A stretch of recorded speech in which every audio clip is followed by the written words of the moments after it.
변호사님 인공지능이랑 왜 말이 달라요? 하나하나 다 따지시더라고. 내가 15페이지짜리 의견서를 보냈잖아요? 그러면 그게 20페이지짜리로 돌아와요. 지식으로서의 변호사업은 끝났습니다. 끝났어요. 이미 이제 장례식 끝났고 일상이 되지 않을까 싶어요. 없었을 때는 저희 직원분한테 이런 거 찾아줘 라고 부탁을 하고 리서치 비용만 몇십만 원에서 100만 원도 나가고 그랬거든요. 근데 이제는 퍼플렉시티한테 하면 몇 분 만에 나오는데요. 네, AI한테 물어보면 잘 대답해주는 경우가 많습니다. 친절해요. 겁을 주는 것도 아니고 어마어마합니다. AI는 지금. 고객분들이 실제로 챗GPT를 사용하시나요? 변호사한테 질문할 거를 AI한테 한번 질문을 다 해보고 답을 듣고 옵니다. 그러니까 대충 이런 답이 나온다는 걸 아는 상태에서 오는 거예요. 그래서 이 말이 맞는지 확인하고 싶기도 하고 이게 아닌 건 또 뭐가 있는지 이렇게 많이 물어봅니다. 변호사님 인공지능이랑 왜 말이 달라요? 그러면 제가 이제 그게 왜 다른지 인공지능이 말할 수 없는 말을 하는 거기 거짓말을 하잖아요. 인공지능도 정보가 모자란 상태에서는 약간 널뛰게 하는 경향을 많이 보이는데 답을 줘야 되니까 그러면 이제 엉뚱한 전혀 사실이 아닌 거를 인공지능한테 듣고 그거를 물어보시는 분들 많습니다. 그러면 이제 설명을 다 해줍니다. 그 얘기가 왜 틀렸고 나는 무엇을 근거로 이렇게 말씀을 드리는 거지 다 말씀을 해드려요. 많이 물어보죠. 저도 물어보는데요. 저도 얘가 어떻게 대답하나 하고 물어봅니다. 판단이 어디까지 신뢰할 수 있나 하고 물어보는데 일반인 분들도 다 그렇게 하시지 않을까 싶어요. 지금 AI 과도기로서 거짓 정보가 있는 건 사실이거든요. 그 다음에 침소봉대하는 경우도 있고 사소한 거를 너무 확장시켜 놓거나 중요한데 누락돼 있거나 이런 경우 있는데 중요도를 어떻게 가리는지도 모르겠어. 그거는 이제 극복해 나가야 되는 부분이지 어마어마합니다. AI는 지금. 이게 의뢰인분에 따라서 차이가 좀 있어요. 저는 의뢰인들하고 이렇게 사건을 진행하게 되면 이제 의견서를 쓰잖아요. 그럼 의견서를 예전에 이제 쓰면 이제 의뢰인한테 보냅니다. 보시고 피드백을 받기 위해서 보내는데 이제는 그러면 의뢰인분이 그거를 GPT에 넣고 돌려요. 내가 15페이지짜리 의견서를 보냈잖아요. 그러면 그게 20페이지짜리로 돌아와요. 그러면 이제 거기서 이제 아까 말한 거 환각이나 사실 팩트가 아닌 것들 지워내면 그래도 한 10% 20% 지워내고 나머지 4페이지는 되게 좋거든요. 이 4페이지는 제가 10시간 20시간 더 일을 해야지 나올 수 있는 어떤 내용이 들어가 있는 거거든요. 오우 좋죠. 제가 20시간 일해가지고 나올 수 있는 서면이 AI는 한 1, 2분이면 뽑아내요. 근데 이제 프롬프트를 넣어야 되니까 자료를 업로드 해야 되니까 그 시간이 오히려 걸리고 그 시간하고 그 다음에 나온 자료 이제 틀린 것들은 다 빼내고 다시 다듬어야 되거든요. 그대로 쓸 수 있는 경우는 사실은 못 봤어요. 그거를 다시 이렇게 쓸 수 있게 다듬어내야 되는데 그거를 다 해도 어마어마하죠. 어드밴티지가. 초안도 작성하고요. 다 작성한 다음에 또 보충하고 마무리도 해서 덧붙이기도 하고 초안도 작성하고 다. 변호사님께서는 어떤 AI를 사용 중이신가요? 저는 유료로 써요. 퍼플렉시티 유료로 사용하고 있고요. 뭘 더 이렇게 사용해야 될지 처음에 이제 챗 GPT를 썼거든요. 근데 퍼플렉시티로 옮겨갔는데 챗 GPT 쪽에서 또 좋은 AI가 나온 것 같아서 그쪽이 계속 또 업그레이드가 되고 그런 것 같아서 저쪽을 다시 또 지금 사용해야 되는가 아니면 되게 AI도 에이전트들이 되게 많아요. 그래서 굉장히 많이 고민하고 있습니다. 아마 다른 변호사님들도 AI를 왜냐하면 유튜브 채널 같은 개념인 것 같아요. 메인 AI들이 있겠죠. 근데 이제 이 AI를 어떻게 조합할 것인가도 문제거든요. 찾을 때 많이 쓰고요. 너무 좋아요. 미국 영어로 된 사이트를 하루 종일 돌아다녀서 얻을 수 있는 거를 몇 분 만에 얻을 수 있죠. 없었을 때는 저희 직원분한테 이제 이런 거 찾아줘 라고 부탁을 하고 거기에 따른 수당을 따로 드렸죠. 그래서 제대로 된 어떤 서면 하나 작성하자고 이제 마음 먹으면 리서치 비용만 몇십만 원에서 100만 원도 나가고 그랬거든요.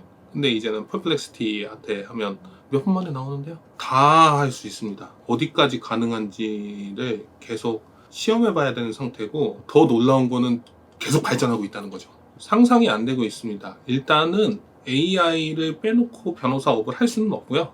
이미 많이 들어와 있어요. 변호사님들이 굉장히 적극적으로 활용하고 계시고 생산성과 효율성이 비교도 안 되게 올라가기 때문에 하고 안 하고의 차이가 아니에요. 그 수동 방적기와 증기기관 방적기 수준 한 땀 한 땀 10페이지를 정성 들여서 쓰는 것보다 10페이지를 정성 들여서 AI한테 시키고 그거를 받아가지고 10분, 20분 수정하는 게 퀄리티가 훨씬 더 좋아요. 문제가 되겠죠. 저 같은 경우는 최근에 어떤 일이 있었냐면 이게 제가 무죄를 받아낸 사건이거든요. 근데 의뢰인께서 저는 이제 의뢰인하고 이제 증거를 다 공유하고 쟁점들을 다 공유가 되니까 우리 의뢰인분이 무죄를 받으신 뒤에 이 증거하고 자료를 GPT에다 업로드를 해서 돌린 거예요. 증거를 다 뽑아가지고 저한테 오셨어요.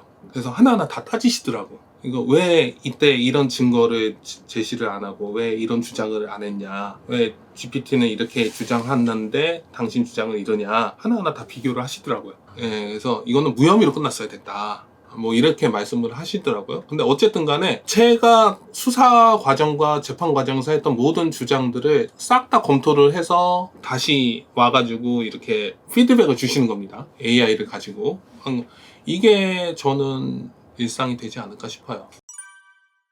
AI 활용 능력에 따라 변호사 수준이 많이 차이 날까요? 많이 날 겁니다. 효율성이 어마어마하게 달라지기 때문에 지금 우리 AI는 이제 자동차 개념인 것 같아요. 누구나 다 몰고 몰아야 되고, 근데 이제 목적에 따라서 우리가 일상에 쓰는 자동차가 있잖아요. 승용차. 그 다음에 뭐 여행을 많이 가는 사람들이 쓰는 뭐 SUV 같은 차도 있고, 그 다음에 특정한 목적으로 만든 차들이 있죠. 스포츠카, F1 같은 스포츠카들이 있고, 혹은 험난한 지형을 가기 위해서 만든 뭐 군용차라든지 특수 목적 차량들이 있잖아요. 이런 차량처럼 이제 각 직업군의 사람들과 그 직업군의 개인들은 자기한테 맞는 AI를 가지게 될 겁니다. 그거를 가지는 게 어렵지가 않게 됐어요. 그러니까 본인이 다 본인 입맛에 맞춰서 본인 필요에 맞춰서 AI를 세팅해서 가지고 있게 되는데 수준 차이가 어마어마하게 나겠죠.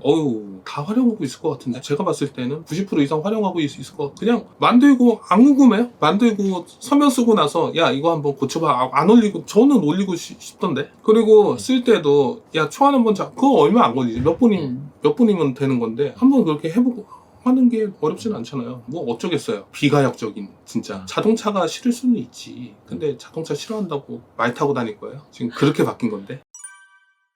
AI 시대에 인간 변호사가 가지는 장점이 있나요? 법률업은요, 서비스업이에요.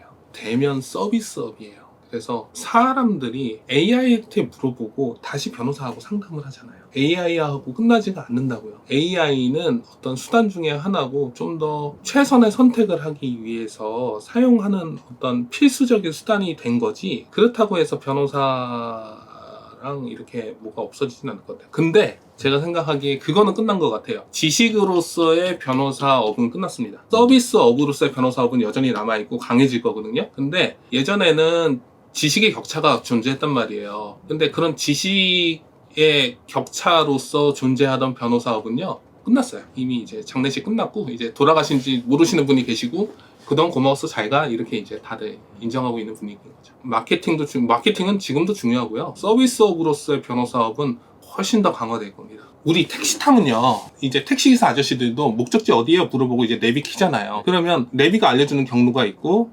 택시기사님이 아는 경로도 있고, 제가 아는 경로도 있을 거 아니에요. 그러면 이제 셋이서 얘기를 할 거 아니에요. 그러면 택시기사 아저씨는 돌아간다는 시비를 피하기 위해서 내비대로 갈까요? 별 얘기 없으면 내비대로 갈 거예요. 근데 경험이 있는 사람들은 이 시간에 이런 상황에 혹은 탑승객의 목적에 따라서 10분 내로 가야 돼, 뭐 이런 여러 가지 상황에 따라서 루트가 달라질 수 있잖아요. 판단이 달라질 수 있고, 그런 것들을 우리 내비 보면서 얘기하는 것처럼 이제는 AI도 같이 당연히 껴서 이렇게 내비 보고 서로 같이 공감대를 가지고 판단하는 것처럼 AI가 이렇게 들어올 것 같아요, 기본적으로. 그래서 AI 이렇게 말하고, 우리 지금 내 판단은 이렇고 우리 의뢰인께서는 이렇게 판단을 하는데 우리가 어느 방향으로 사건을 진행해 나갈지 실시간 내비 바뀌는 것처럼, 내비를 통해서 우리가 소통하는 것처럼 그렇게 바뀌지 않을까 싶습니다.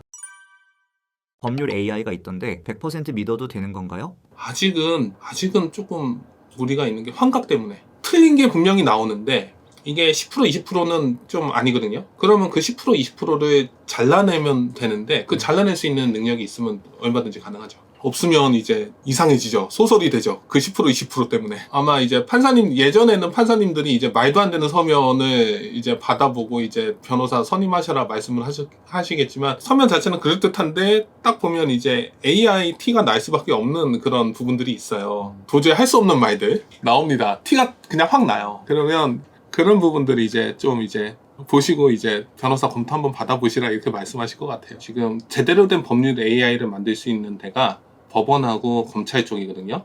제일 방대한 소송 자료를 가지고 있어요. 사람들은 판결문만 보는데 더 중요한 거는 어떤 증거를 통해서 이 판결문이 나왔는지가 더 중요한 거예요. 근데 그렇게 증거와 판결문을 둘 다 가지고 있는 데는 검찰하고 법원밖에 없거든요. 그래서 거기는 만들 수 있고 실질적으로 할 거라고 저는 보는데 언제 할지는 모르겠네요. 판례나 법 이론만 가지고 만든 법률 AI는요 반쪽도 안 되는 거예요. 사실 그거는 그냥 수박 겉핥기입니다. 왜냐하면 제대로 기능을 하려면 어떤 증거를 토대로 어떤 결과가 나왔는지가 들어가야 되는데 지금 증거는 없고 다 결과만 집어넣은 거거든요. 그래서 그거는 제대로 기능할 수가 없어요. AI한테 물어보고 거기서 멈추시지 말고 직접 변호사랑 상담을 하시든지 AI의 판단이 근거가 된 어떤 원본 텍스트나 내용을 보는 게 지식의 정확성을 높이는 데는 아직은 필요한 것 같아요. 그렇게 사용하시면 될 것 같고 그 다음에 왜냐하면 AI한테 물어보면 일단 불안하시거든요. 대체적으로 그거를 찾아보시는 분들이 불안해서 찾아보는 거예요. 근데 AI한테 물어보면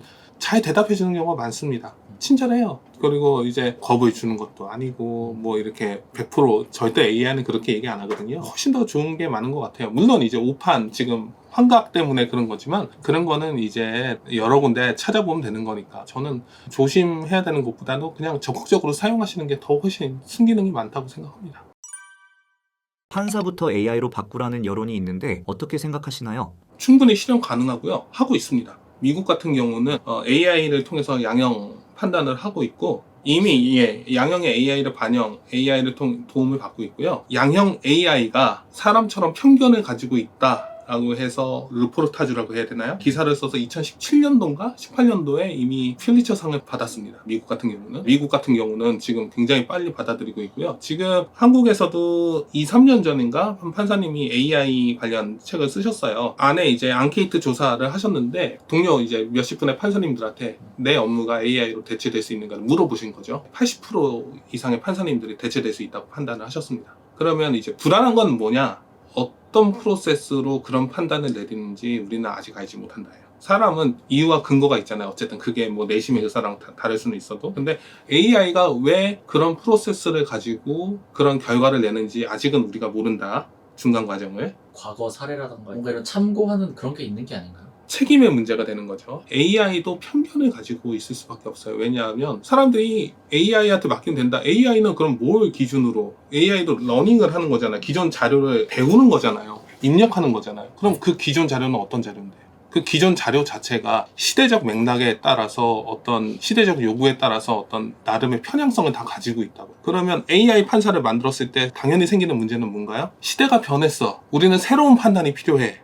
라고 했을 때 AI 판사는 기존에 자기가 입력된 대로 판단을 할까요? 아니면 시대에 따른 새로운 판단을 할까요? 아마 입력된 대로 판단할 거라고 생각이 되죠. 그게 AI 판사에 대한 불안감입니다. 시대에 맞는 예컨대 100년 전에 AI가 나왔다고 생각해 봅시다. 그 전에 미국 판사들은 흑인은 사람이 아니다, 노예다 라고 인간이 아니라고 판단을 한 판결문이 분명히 있단 말이에요. 그 판결문으로 학습을 한 AI가 있다고 생각을 해보세요. 편향이 있죠. 자료 자체가 편향이 돼 있기 때문에 AI도 편향이 돼 있습니다. 그거를 이제 사람이 답답하다 보니까 그저 튀어나가는 건데 당연히 AI도 편향을 가지고 있을 수밖에 없는데 그걸 어떻게 우리가 볼 것인가. 사람들이 왜 AI 판사를 원한다고 생각하시나요? 첫 번째는 불만이고요. 두 번째는 형사사법 시스템에 대한 어떤 불신. 제가 봤을 때는 이게 어떤 해소되지 않은 간극이 있을 수밖에 없는 원칙적인 부분. 예컨대 사람들은 처벌을 되게 중요시 하잖아요. 얘기하는 거에 들어보면 형사사법 시스템은 인과응보로 가야 되는 게 맞다고 다들 생각을 합니다. 근데 우리나라에서 누적 전과자 수는 벌금 이상의 누적 전과자 수가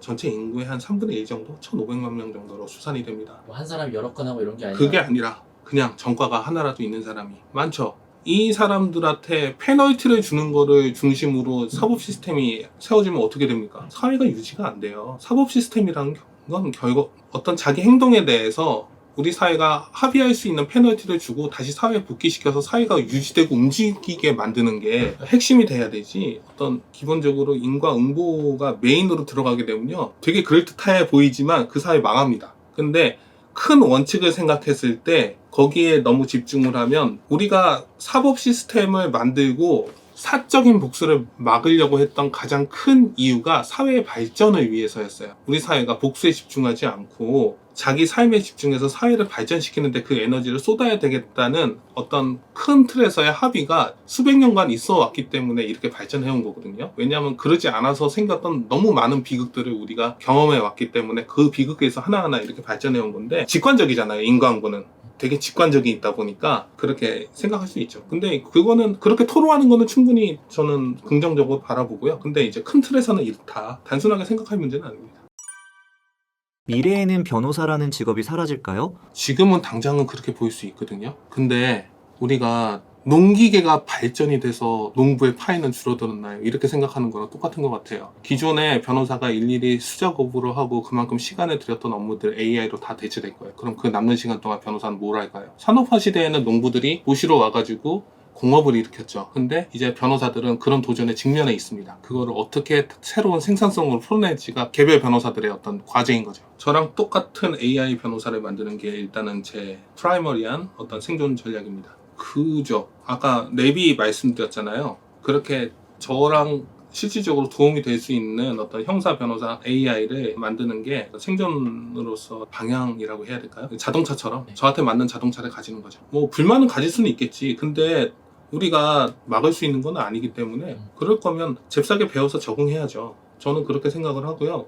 너무 이게 어느 정도로 달라질지 감도 안 잡혀요. 이거를 해야 된다라고 당연히, 지금 저도 되게 막연하게 그렇게 말씀드린 건데, 지금 엔진 개발된 거예요. 겨우 엔진 개발돼가지고 이거 어떻게 써먹어야 되지? 그거 다 고민하고 있는 겁니다. 엔진이 개발이 돼서 발명이 돼서 얼마나 많은 일이 생겼어요. 그때 상상도 못했을걸요? 엔진을 개발한 영국의 스티븐스는. 근데 지금 AI가 어떻게 될지 저도 사실 상상이 안 돼요. 열심히 저도 적응하고 헤쳐나가려고 노력하는 거죠. 사람 다 비슷비슷해서요. 네, 박중광 변호사고요. 이렇게 제 인터뷰를 들어줘서 너무나 감사합니다. 앞으로도 최선을 다해서 변호사로서 또 개인으로서 노력하고 발전하도록 하겠습니다. 저는 법사이다라는 유튜브 채널을 운영하고 있습니다. 블로그도 운영을 하고는 있는데, 저의 기본적인 원칙은 모든 정보를 공개한다는 거예요. 지식 전문가로서의 변호사의 시대는 끝이 났고요. 지식의 어드밴티지를 가지고 있는 사람으로서 변호사라는 직업은 끝이 났고요. 이제 서비스업으로서의 변호사가 남아있다고 저는 생각을 하는데, 이 서비스업의 핵심은 뭐냐? 변호사가 가지고 있는 지식을 대중이 이해하기 쉽게 전달하는 어떤 가교라고 생각을 합니다. 제가 알고 있는 모든 경험과 지식을 최대한 대중들이 쉽게 받아들일 수 있게 풀어놓으려고 노력하고 있습니다. 감사합니다.